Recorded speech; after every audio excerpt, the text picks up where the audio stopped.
समाजाच्या भावनेशी खेळताय आणि राजकीय पोळ्या भाजून घेतल्या जात आहेत असं तुम्हाला वाटतंय का? दिसतंय ना त्याच्यामध्ये. जे मागच्याच निवडणुकीमध्ये मी असं सजेशन असं माझं सुचवावं असं होतं की राजकीय सत्ता ही सार्वत्रिक झाली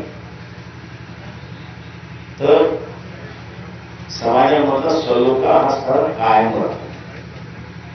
राजकीय सत्ता ही जर सार्वत्रिक झाली नाही आणि ती फक्त असताना काही कुटुंबांपुरती मर्यादित राहिली तर मग सामाजिक सलोखा बिघडायला सुरुवात होतो हे आपण आता पाहतो. मराठा आणि ओबीसी म्हणजे हा वाद होऊ नये आणि दोघांनाही आरक्षण मिळावं यामध्ये मध्य काय असू शकतं तुम्हाला? बीजेपी असताना हा सुवर्ण मुद्दा काढायला तयार आहे का?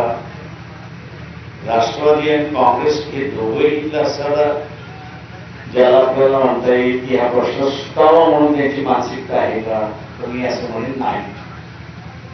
दोघांनाही एकमेकांशी भिडवत राहणं आणि विधानसभेपर्यंत हे भिडवत असतील अशी माझी स्वतःची धारणा आहे. त्याला कुटुंबाची सत्ता ठेवायची असेल तर भिडवले गेलं पाहिजे. पक्षाची सत्ता घ्यायची असेल तर मग सलोख्याची भाषा होती. हा मला वाटतं मूलभूत फरक आहे तो आपण असताना लक्षात घेतला पाहिजे. ही जी सध्या आंदोलनं सुरू आहेत म्हणजे जरंगे पाटलांचं आंदोलन झालं किंवा